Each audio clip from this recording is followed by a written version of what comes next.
Well, Mr. Jock McInnes has arrived in the studio with his companion, Anne-Marie Russell. You're a wee bit early, so we can get just stuck into the interview if you're up for that. Thank you very much for the invitation. You're more than welcome. It's absolutely fascinating what you're getting up to.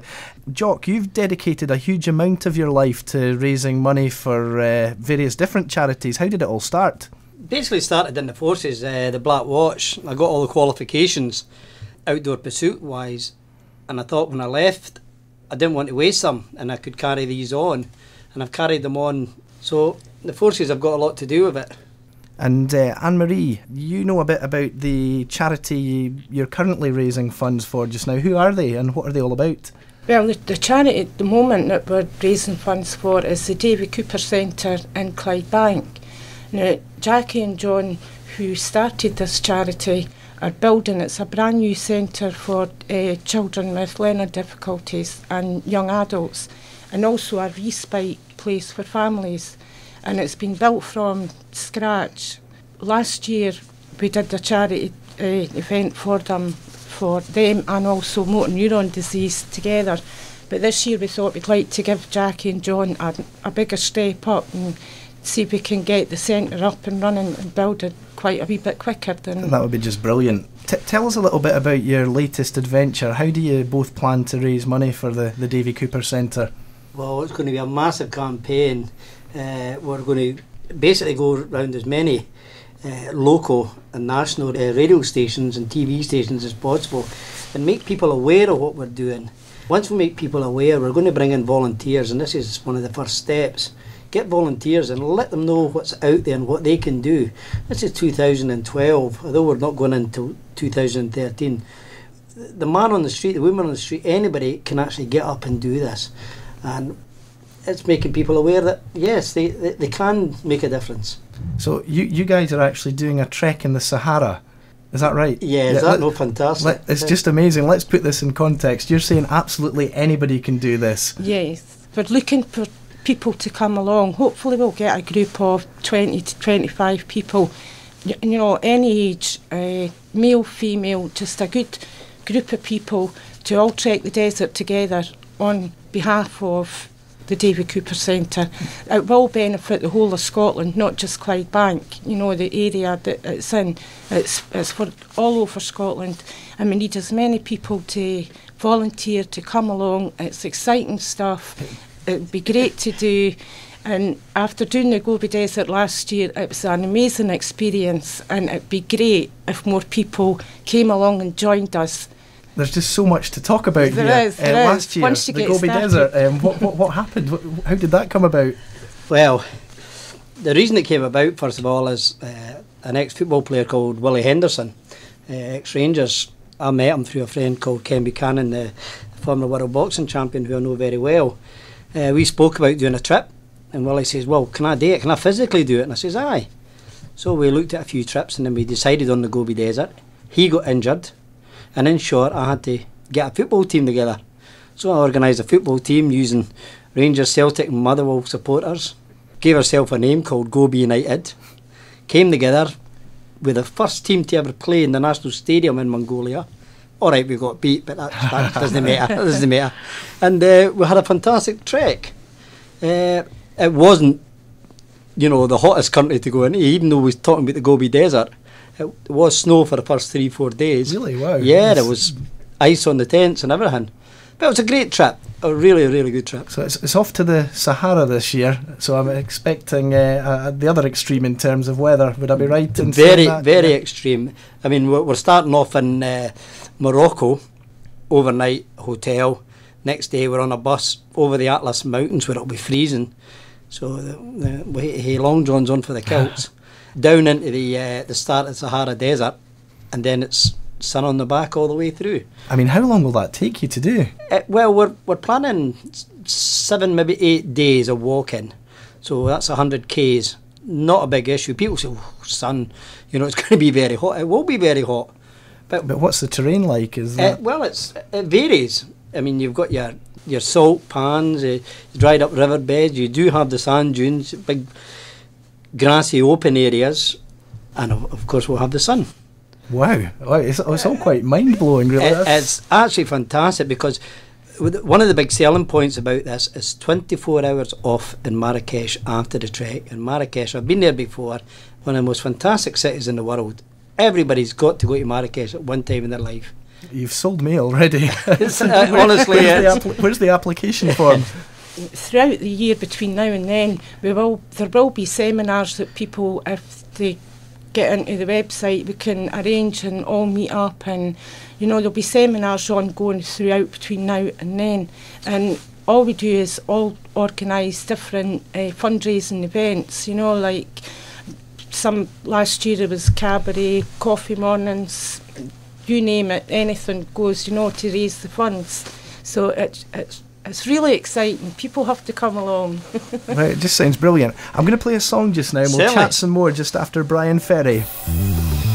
Radio West Fife. So we were just talking off air there about some of the experiences you had last time round, Jock, because as you say, you've done this before, and it really is mind-blowing. I think you were a wee bit concerned there that by saying, it's hot and it's 80 miles long, this trek, it might put people off. But you also mentioned that there's support there. You have experienced guides. You have camels to carry all your heavy things. Davie, you're 100% right there.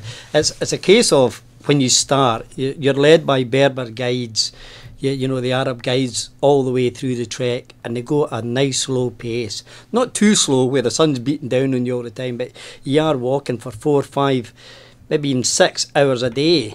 Big long break in the afternoon where you get some kind of shelter, and you have a long dinner. And during the dinners the last time, being Scottish, we had the football out and sat a couple of camels down as the goals until they got bored and one took a runner. But it's not too physically hard. A normal, moderate, fit person can do this. We're not scaring people off. It is tough as well, because it's got to be tough, because you're actually asking people for money, and it's a lot tougher doing this trek than sitting in a tub of baked beans for 24 hours.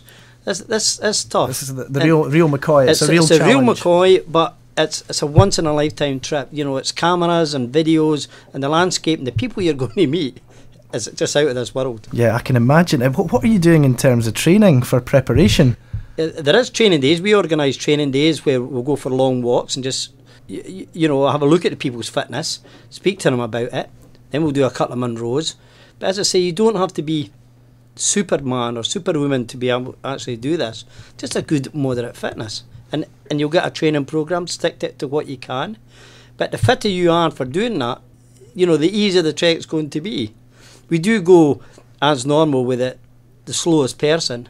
If the slowest person's far too slow, they're on a camel, and we'll let them go a mile on a camel and get them off. Get them back up to speed again. Yeah, they're not carrying weight. Everything's done by the camels. Yeah, I mean, you yourself, Jock, have raised over £1 million for charities so far. That's just amazing. What gives you the motivation to do this work? And I mean, that's the dedication. Wow, where does the motivation come from? Well, my mum, an old metal woman, says all the bad things I've done when I was young, this makes up for it. But it's actually meeting the people and going to all these exciting places. I think it was 2 years ago, I was in the Koskin Mountains in Russia, climbing Europe's highest mountain, which was fantastic. The scenery was just great. Kilimanjaro, I've done all them, skydiving, all great. And it's other people you meet on the treks, other contacts. It's about getting out there, just getting out and doing it. Yes, I'm almost sold here, by the way. I need the form to sign up to this. How do people find out more about the Davie Cooper Centre and indeed offer their support to the project? The best way to actually do it is, one, can get back to yourself, Dave, because we'll leave you all the information on here. A good percentage of the public nowadays have got their own computers, etc. All they've got to do is Google the Davie Cooper Centre, and it is in Clydebank, and they've got the website up and running, photographs, videos, everything on there. The Davie Cooper Centre in Clydebank.